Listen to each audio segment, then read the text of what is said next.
اللهم صل على سيدنا مولانا محمد معدن الجود والكرم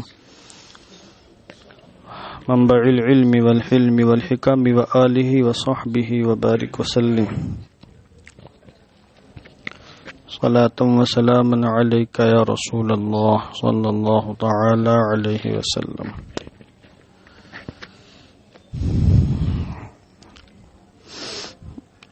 باب ما جاء في صوموا لرؤيته وافطروا لرؤيته. یہیں سے ہے نا؟ اعوذ باللہ من الشیطان الرجیم. یہ باب اس بارے میں ہے کہ چاند دیکھ کر روزہ رکھو اور چاند دیکھ کر افطار کرو، یعنی روزہ رکھنا چھوڑو. روزے کا آغاز بھی رؤیت ہلال سے ہوگا اور پھر روزوں کا اختتام بھی رؤیت ہلال سے ہوگا. اس سلسلے میں روایت ہے، چونکہ رؤیت سے یقین حاصل ہو جاتا ہے ماہ رمضان کے آنے کا اور ماہ رمضان کے جانے کا. تو مراد یہ ہے کہ یقین حاصل ہو جائے یا ایسا ظن حاصل ہو جائے جو ملحق بالیقین ہو تو روزہ رکھو اور روزہ ترک کرو. شہادت سے بھی ظن غالب حاصل ہو جاتا ہے، جس طرح رؤیت سے یقین حاصل ہو جاتا ہے.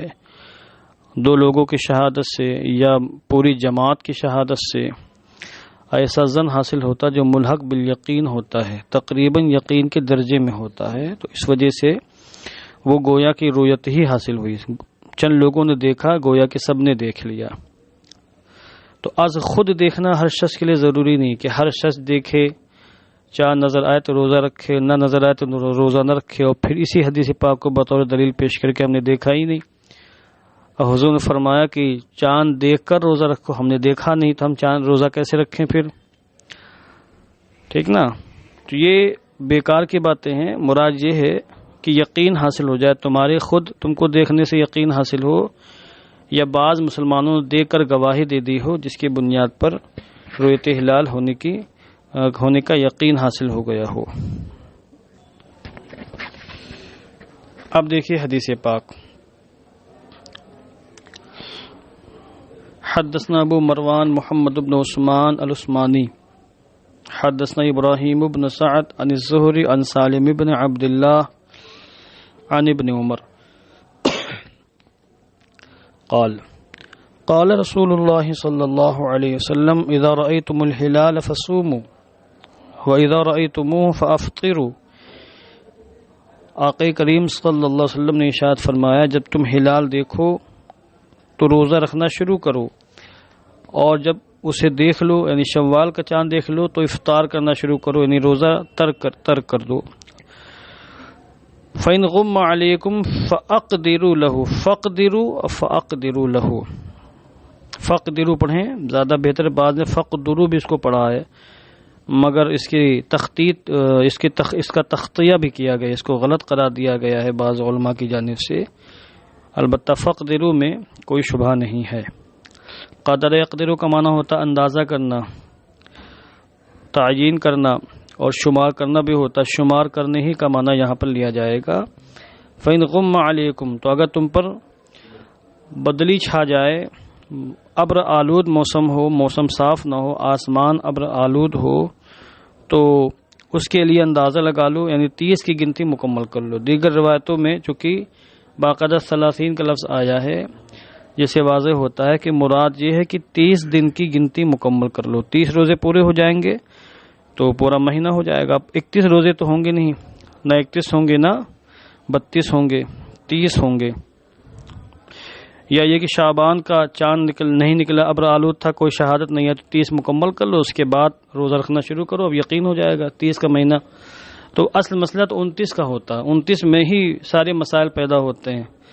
اور جب 29 کا چاند نہیں ہوا تو یقینی طور پر 30 کا ہوگا. 30 کی گنتی مکمل کرو. رمضان میں بھی 29 روزے مکمل کرنے کے بعد عید کا چاند دیکھو، اور اگر عید کا چاند نظر نہ آئے، شہادت بھی کہیں سے حاصل نہ ہو، پھر کیا ہوگا؟ 30واں روزہ بھی رکھا جائے گا. 30 کی گنتی مکمل کی جائے گی۔ کہاں گیا؟ گم ہو جاتا ہے۔ فَإِنْ غُمَّ عَلَيْكُمْ، ہاں یہ ہے۔ وَكَانَ ابن عمر يَصُومُ قَبْلَ الْهِلَالِ بِيَوْمٍ، اور حضرت ابن عمر رضی اللہ تبارک و تعالی عنہما ہلال کی رویت سے پہلے ہی ایک دن کا روزہ رکھ لیا کرتے تھے۔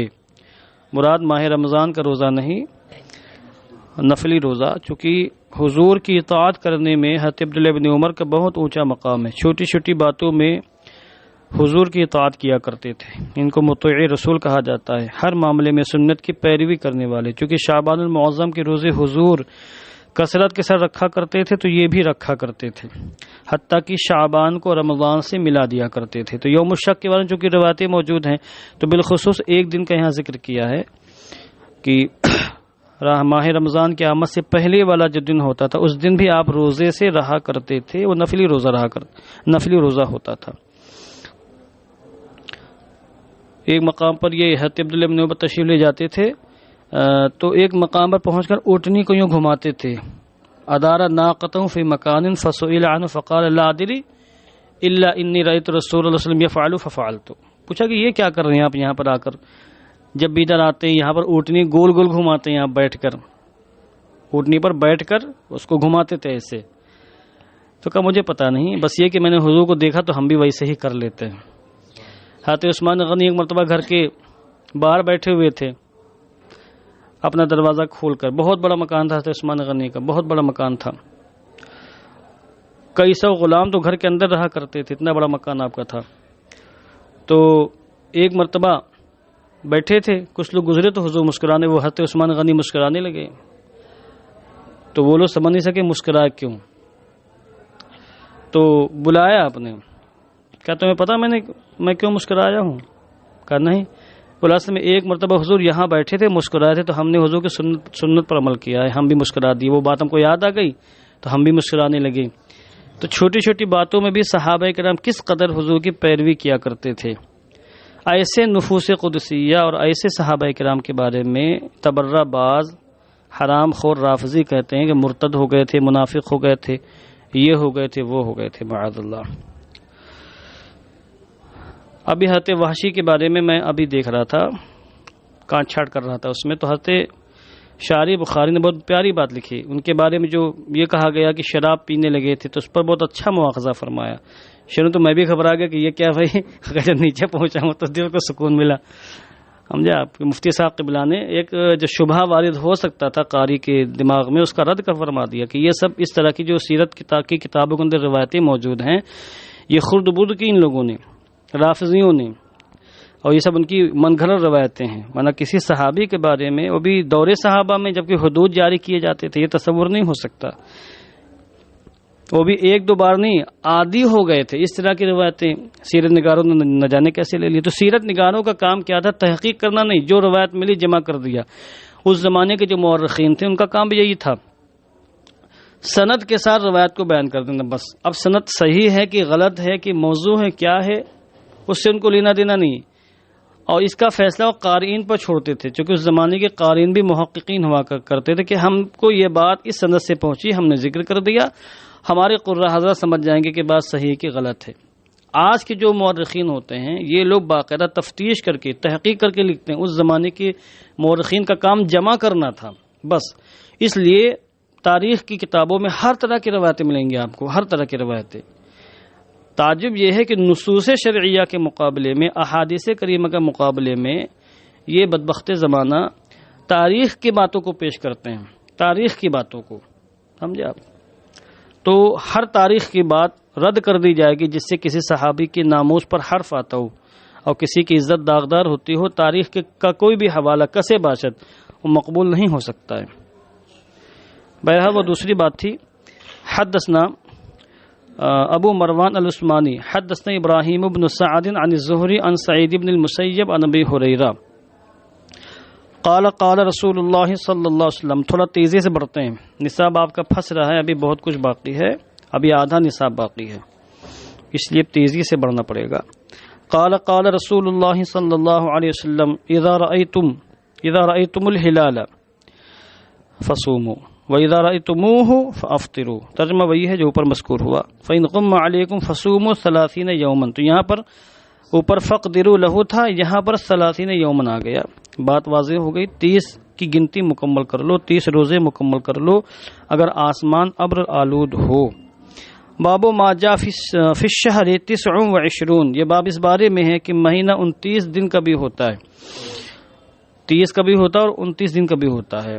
اور یہ اللہ نے اپنے بندوں کے اختیار میں نہیں دیا. اپنے کچھ چیزیں ہمارے اختیار میں، ہم چاہیں کم کر لیں چاہیں گھٹا دیں، مگر یہ چیز ایسی ہے کہ بندوں کے اختیار میں نہیں. جب اللہ چاہے گا تو 29 کا ہوگا، جب اللہ چاہے گا تو 30 کا ہوگا. کیلنڈر بنانے والے اندازے سے 1 29 31 1 29 31 1 ایسے لکھتے چلے. سبحانے میں یہی ہوتا ہے، یہ لوگ نقل مار لیتے ہیں ادھر ادھر کی جو کیلنڈر مارکیٹ میں آتے ہیں، مگر گڑبڑا جاتا ہے. بہت سے مقام پر گڑبڑا جاتا ہے، کبھی کبھی 2 تاریخوں کا فرق ہو جاتا ہے. بہرحال یہ اللہ کے دست قدرت میں ہے. اتنا طے ہے کہ مہینہ 29 کا بھی ہوتا ہے اور 30 کا بھی ہوتا ہے. حدثنا ابو بکر بن ابی شیبہ حدثنا ابو معاویہ عن الاعمش عن ابی صالح عن ابی ہریرہ قال قال رسول اللہ صلی اللہ علیہ وسلم کم مضى من الشہر. سیدنا ابو ہریرہ سے مروی ہے کہ حضور علیہ السلام نے ارشاد فرمایا کم مضى من الشہر، مہینے کا کتنا حصہ گزر چکا ہے، مہینے کے کتنے دن گزر چکے ہیں. قال، راوی کہتے قلنا، ہم نے کہا 22 22 ایام گزر چکے ہیں. وبقیت 8 اور 8 دن باقی بچے ہیں، یعنی 30 کے حساب سے انہوں نے جواب دیا. اور اس انداز سے کہ گویا کہ مہینہ 30 ہی دن کا ہوتا ہے، حالانکہ ان کو خود پتا تھا کہ مہینہ 29 کا بھی ہوتا 30 کا بھی ہوتا، مگر انہوں نے قطع یقین کے ساتھ کہا کہ 8 دن باقی ہیں. اس پر حضور نے تردید فرمائی. فقال رسول اللہ صلی اللہ علیہ وسلم، تو آقا کریم علیہ الصلوۃ والتسلیم نے ارشاد فرمایا الشہر ہاکذا والشہر ہاکذا والشہر ہاکذا 3 مرات، 3 مرتبہ آپ نے ارشاد فرمایا. دونوں ہاتھوں کی انگلیاں پھیلا کر 3 مرتبہ کہا شہر ہاکذا ہاکذا ہاکذا، اور ایک آخری بار میں ایک انگلی ایسے موڑ لی. تو کتنے ہو جائیں گے؟ 20 دنا 10 دنا 20 فی 9 29.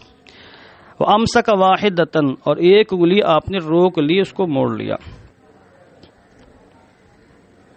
حدثنا محمد بن عبد اللہ بن نمیر، یعنی حضور نے گویا کہ اشارہ دیا تم کو یہ کہنا چاہیے تھا کبھی 8 دن یا 7 دن باقی ہیں، 8 دن یا 7 دن باقی ہیں، تو حضور ان کو نہ ٹوکتے، مگر چونکہ انہوں نے صرف کہا کہ 8 دن باقی ہیں تو آپ کو ٹوکنا پڑا.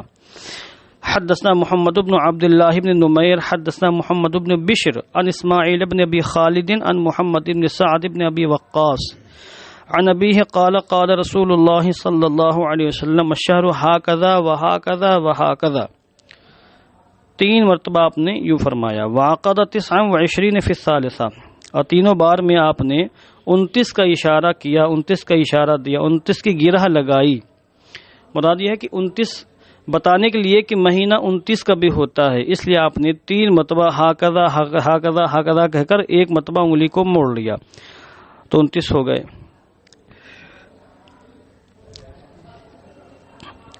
حدثنا مجاہد بن موسیٰ حدثنا القاسم بن مالک المزنی حدثنا الجریری عن ابی نضرۃ عن ابی ہریرۃ قال.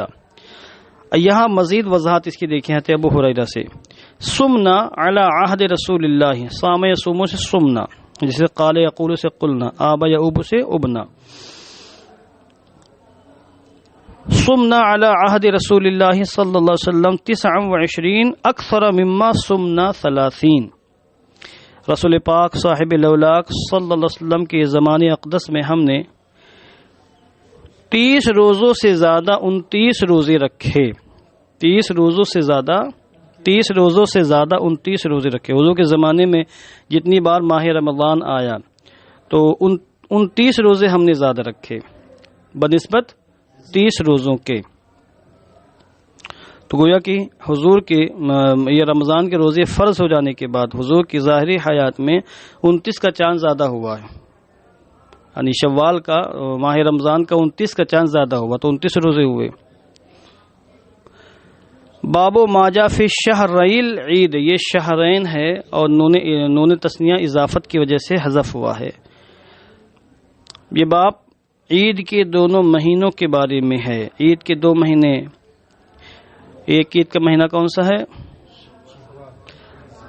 ہاں ویسے تو آپ کہیں گے ذی الحجہ اور شوال، مگر یہاں پر رمضان اور ذی الحجہ مراد ہے، کیونکہ ماہ رمضان کے جانے پر جو چاند نکلتا ہے شوال کا، اس کی خوشی کیوں ہے؟ روزہ رکھنے کی وجہ سے، روزہ رکھنے کی وجہ سے خوشی ہے، اور حقیقی خوشی روزہ رکھنے والوں کو ہی حاصل ہوتی، چونکہ وہ یوم الجائزہ ہے، انعام کا دن ہے، شب لیلۃ الجائزہ اور دن یوم الجائزہ، دونوں طرح کے الفاظ احادیث کریمہ کے اندر موجود ہیں۔ تو مراد یہاں پر ماہ رمضان، یہ حقیقت میں عید کا مہینہ شوال نہیں ہے، تو ایک ہی دن خالی ملتا، باقی مہینہ وہ عید کا نہیں ہوتا، وہ ایک دن جو آتا ہے شوال کا وہ ماہ رمضان کے جانے کے بعد آتا ہے۔ تو اصل میں جو اس کی برکتیں ہیں ماہ رمضان سے وابستہ ہیں، ماہ رمضان میں جو اللہ کی عبادت بندگی کرے گا وہی اس دن برکتوں سے مالا مال ہوگا، اسی کی بخشش ہوگی، اسی کی نجات ہوگی۔ تو اس لیے ماہ رمضان حقیقت میں عید کا مہینہ ہے، اور ذی الحجہ میں حج بیت اللہ ہوتا ہے، وقوف عرفہ، وقوف مزدلفہ، طواف کعبہ، مسعی میں سعی کرنا، قربانی پیش کرنا، سارے کام کس میں ہوتے ہیں؟ ذی الحجہ میں ہوتے ہیں۔ جو مناسک حج ہیں، جن 5 دنوں میں مناسک حج ادا کیے جاتے ہیں وہ 5 دن ذی الحجہ میں ہیں، 8، 9، 10، 11، 12، یعنی یوم الترویہ سے لے کر 12ویں ذی الحجہ تک، تو پورا مہینہ ہوگا ذی الحجہ کا۔ اب دیکھیے یہاں پر حدیث پاک، عید کے دونوں مہینوں کے بارے میں جو کچھ آیا اس کے بارے میں باب۔ حدثنا حمید بن مسعدہ حدثنا یزید بن زرع حدثنا خالد الحذا۔ حذا کہتے ہیں جفت دوست کو، جفت دوست کا معنی جوتا سینے والا یا جوتا بیچنے والا، دونوں اس کا معنی ہوتا ہے۔ یہ کسی جفت دوست کے ساتھی تو اس کے ساتھ جا کے بیٹھا کرتے تھے، یہ خود جوتا بیچتے نہ تھے، نہ جوتا سیتے تھے، نہ جوتے بیچتے تھے، محدث تھے۔ ان کا ایک دوست تھا جس کے پاس جا کے بیٹھا کرتے تھے، وہ جوتا سیتا تھا، تو اب انہی کو حذا کہا جانے لگا، انہی کو حذا کہا جانے لگا۔ تو جو انسان جیسی صحبت میں رہتا ہے ویسا لقب پڑ جاتا ہے۔ یہ میں نے ان کا واقعہ کہیں پڑھا تھا، ایک زمانہ ہو گیا مگر مجھے یاد ہے، ہمارے یہاں کے ایک سابق استاد ہیں شعبہ دینیات کے، ابھی اس دن آئے تھے، حضرت مولانا عبد الحمید صاحب، حفیظ زندہ ہیں، حفظہ اللہ تعالی بول دیں ان کو، 35 سال یہاں پڑھا ہیں تقریباً، حضرت علامہ بشیر اسلم صاحب کے ساتھیوں میں ہیں، اور پہلی فصل بہار یہاں کی ہیں۔ جب پہلی بار یہاں دستہ بندی فضیلت کی ہوئی تو یہ لوگ فارغ ہوئے، تو مارو خوشی میں رکھ لیا گیا، ان کو بھی اور ان کو بھی، ان کو درس نظامی دے دیا گیا، ان کو شعبہ حفظ میں، وہ شعبہ دینیات میں۔ بالکل آخری وقت میں انہوں نے قرآن مقدس کی تجوید کی سیکھی، تجوید کے ساتھ جب یہاں ساری کاروائیاں ہو رہی تب انہوں نے سیکھنا شروع کیا قرآن مقدس، کافی حد تک سیکھ گئے تھے۔ میں چونکہ بازو میں رہتا تھا، میرے بازو میں رہتے تھے وہ، اور مولانا یعقوب دونوں جو ہے خوب پریکٹس کرتے تھے قرآن مقدس کی، وہ جا کے وہیں بیٹھتے تھے۔ کسی کو اگر مولانا عبد الحمید صاحب کو تلاش کرنا ہو تو چلا جا سامنے، وہیں بیٹھے، اور اتنی دوستی، اللہ اکبر، وہ بھی خوب گھلا ملا تھا، وہ چھوڑ کے چلا، اس کا بیٹا بیٹھتا ہے ابھی، وہ کہیں اور چلا گیا، جو نیچے بیٹھتا تھا، کیا کہیں گے اس کو، چمار کہیں گے، کیا کہیں گے، موچی چلا گیا یہاں سے، اس کا بیٹا بیٹھتا ہے، روزانہ 1500 سے 2000 تک کی اس کی آمدنی ہوتی تھی۔ اور یہ بہت ثقہ راوی نے بیان کیا، کون راوی ہیں؟ عبد الحمید صاحب، انہوں نے مجھ سے بیان کیا کہ حضرت اس کی 1500 سے 2000 تک کی، اور بہت پرانی بات ہے، ان کو گئے ہوئے کئی سال ہو گئے یہاں سے، 7-8 سال، غالباً 7 سال 6 سال ہو رہے ہیں عبد الحمید صاحب کو گئے ہوئے، تو اب تو اور اس کی آمدنی ہوگی، 2 ٹانکے مارتا ہے، لے لیتا 20-25 روپے، 2 ٹانکے مار، کوئی خرچہ اس کا نہیں، سوکھا پورا بستا ہے۔ اور ان لوگوں کو حکومت کی طرف سے بھی کافی رعایتیں، کہیں بھی بیٹھ جائیں کوئی ان کو ہٹا نہیں سکتا۔ اب یہاں سے ان کو یہ ملک صاحب ہٹا نہیں سکتے ہیں، روڈ پر بیٹھا ہوا ہے، ان کے بالکل سامنے ہے، وہ نہیں ہٹا سکتے اس کو، جو جہاں بیٹھ جائے اس کو پرمیشن، چونکہ یہ کام ہر کوئی کرتا نہیں ہے نا، تو جو لوگ کر رہے ہیں ان کو حکومت کرنے دے رہی ہے کہ کرو ٹھیک بھائی، جوتے لوگوں کو سلو، تو ان کو حذا کہا جانے لگا چونکہ اس کے پاس بیٹھتے تھے یہ۔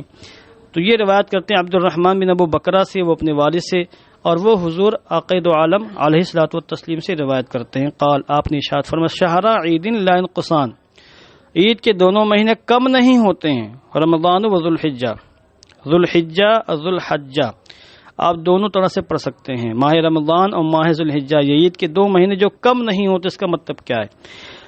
ایک لفظ حجۃ الوداع، اس کے بارے میں کتاب المناسک میں سنن نسائی شریف میں پڑھا ہوگا حاشیے میں، غالباً علامہ سندھی صاحب نے یا کسی اور نے لکھا ہے، صاحب تعلیق نے، میں نے پڑھا اس کو ہے، اس میں 4 لغتیں اس کے اندر بیان کی گئی ہیں، حجۃ الوداع، حجۃ الوداع، حجۃ الوداع اور حجۃ الوداع، یعنی ادھر بھی ودا ودا، ادھر بھی حجہ اور حجہ، تو دونوں کتنے ہو گئے؟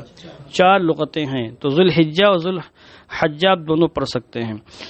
یہ دونوں مہینے کم نہیں ہوتے، تو مراد یہ نہیں کہ عدد کے لحاظ سے کم نہیں ہوتے ہیں، یہ تو ہمارا مشاہدہ ہے، کبھی ماہ رمضان 29 کا ہوتا، کبھی 30 کا ہوتا ہے، ذوالحجہ بھی 29 کا ہوتا ہے، کبھی 30 کا ہوتا ہے، تو یہ مراد نہیں کہ ان کا عدد کم نہیں ہوتا ہے، مراد یہ ہے کہ ان کا اجر و ثواب کم نہیں ہوتا ہے، عدد بھلے کم ہو جائے، 29 کا مہینہ ہوا تب بھی 30 روزے رکھنے کا ثواب ملے گا، چونکہ نیت تو یہی تھی نا روزے رکھنے والوں کی کہ 30واں اگر روزہ ہوگا تو روزہ رکھیں گے، بلکہ ماشاءاللہ بہت سے لوگ خوش ہوتے ہیں جب چاند نہیں ہوتا، ارے واہ ایک روزہ اور مل گیا، بانچیں کھل جاتی ہیں، اور کچھ لوگوں کے چہروں کا جغرافیہ بدل جاتا ہے، جو لوگ کھانے پینے کے شوقین ہوتے ہیں اور روزہ وہ لوگ محض دکھاوے کے لیے رکھتے ہیں، مقصود اللہ کی رضا نہیں، بس یہ ہے کہ بھئی کیا کہیں گے لوگ اور تانے ملیں گے بلا وجہ، گھر میں سب روزے، کھانا بنے گا نہیں، ہم نہیں رکھیں، کھانا کہاں ملے گا ہم کو، چلو ہم بھی رکھ لیں۔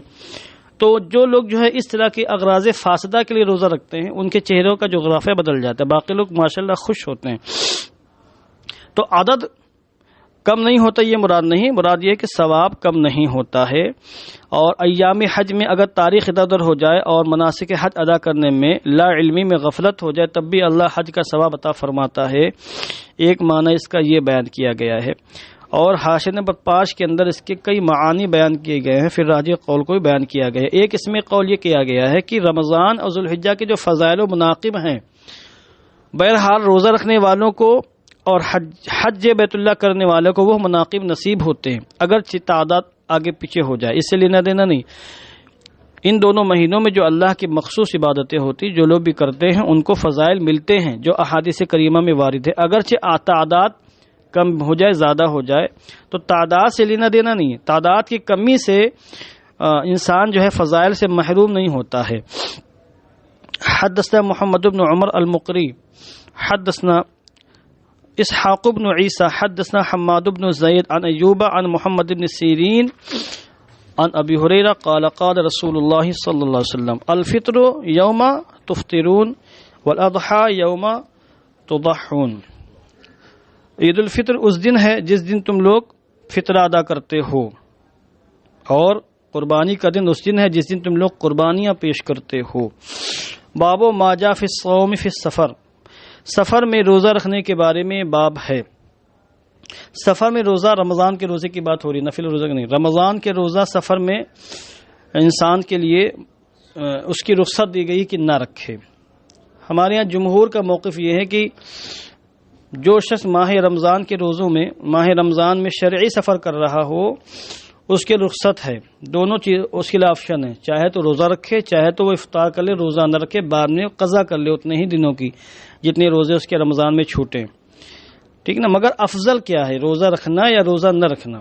یہاں پر حاشیہ نمبر 1 میں مذاہب بیان کیے ہیں، آپ بہت آسان عبارت ہے، آپ ایک بار پڑھیں گے تو انشاءاللہ آپ حل کر لے جائیں گے۔ اس میں سارے مسالک اور سارے مذاہب بیان کیے، اہل ظاہر کا یعنی غیر مقلدین کا بھی فقہی موقف یہاں پر بیان کیا گیا ہے جو انتہائی بیوقوفی پر مشتمل ہے۔ وہ کہتے ہیں سفر میں کوئی شخص روزہ رکھے گا تو روزہ نہیں ہوگا، منعقد ہی نہیں ہوگا، چونکہ یہ اہل ظواہر ہیں، یہ بالکل نصوص کے ظاہر کو لیتے ہیں، اس کے پیچھے حکمت کیا ہے، راز کیا ہے، مجاز ہے کہ کیا ہے، کچھ نہیں، بالکل جو ظاہری معنی ہے اسی معنی کو لیتے ہیں۔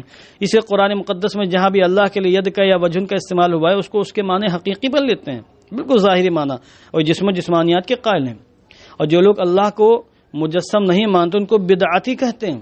یہ میں نے بیان غیر مقلد کا سنا تھا، تو وہ کہہ رہا تھا کہ ان کے بڑے خراب عقیدے ہیں، کن کے؟ ہم لوگوں کے، اور اس میں دیوبندیوں بھی لے رہا تھا ساتھ میں، جو کہ ان کا موقف الگ ہے وہابیوں کا۔ اس مسئلے میں ہمارا ان کا موقف ایک ہی ہے کہ ہم لوگ جسم جسمانیت کے قائل نہیں ہیں۔ تو کہہ رہا تھا کہ ان کا موقف بہت غلط ہے اور قرآن و حدیث سے ہٹ کر ان کا موقف ہے۔ قرآن مقدس میں اللہ نے خود اپنے بارے میں فرمایا الرحمن استوى علی العرش استوى، اللہ نے فرمایا، یہ کہتے ہیں کہ اللہ جسم والا نہیں ہے، جسم و جسمانیت والا نہیں ہے، یعنی وہ الٹا ہمارا رد کر رہا تھا، جبکہ ہمیں اس بدبخت کا رد کرنا چاہیے تھا، وہ ہمارا الٹا رد کر رہا ہے، الٹا چور کوتوال کو ڈانٹے، یہ والا معاملہ ہے۔ اور ایسا منہ بنا کے بول رہا تھا جیسے مطلب بہت خراب عقیدہ ہے یہ، یعنی اللہ جسم و جسمانیت والا نہیں، وہ منزہ ہے تمام اعضاء سے، یہ بہت گھٹیا گویا کی عقیدہ، اس طرح منہ بنا کے بول رہا تھا وہ، اسی کے سے حواری جواری بیٹھے ہوئے تھے۔ تو بہرحال اہل ظواہر چونکہ ظاہری نصوص کو لیتے ہیں تو وہ کہتے ہیں رمضان میں کوئی شخص سفر کرے تو وہ روزہ نہیں رکھ سکتا، رکھے گا منعقد نہیں ہوگا، قضا واجب ہوگی، یہ بھی حاشیے کے اندر بیان کیا گیا۔ پھر انہوں نے اپنی روایتیں بیان کی اس طرح کی جو ان کے موقف کی تائید کر رہی تھی۔ جمہور کا موقف یہ ہے کہ دونوں چیزیں اس کے لیے جائز ہیں، روزہ رکھے چاہے نہ رکھے، البتہ اگر وہ روزہ رکھ سکتا ہو سفر میں، روزہ رکھنے کی کنڈیشن میں، افضل یہ ہے کہ روزہ رکھے۔ اگر روزہ رکھنے میں بہت زیادہ ضرر پہنچ رہا ہو، بہت زیادہ نقصان ہو رہا ہو، تکلیف ہو رہی، تو پھر افضل یہ ہے کہ روزہ نہ رکھے، بعد میں قضا کر لے۔ یہ ہم نے خلاصہ بیان کر دیا۔ حدثنا علی بن محمد حدثنا وکیع عن سفیان عن منصور عن مجاہد عن ابن عباس قال صام رسول اللہ صلی اللہ علیہ وسلم فی السفر وافطر، اللہ کے رسول صلی اللہ علیہ وسلم نے سفر میں روزہ رکھا بھی ہے اور روزہ نہیں بھی رکھا ہے، دونوں کام کیے، کبھی روزہ رکھا اور روزہ کبھی نہیں رکھا۔ تو امت کے لیے دونوں طرح کا اسوہ موجود ہے، روزہ رکھنے کا اسوہ بھی احادیث کریمہ کے اندر موجود ہے، روزہ نہ رکھنے کا اسوہ بھی موجود ہے۔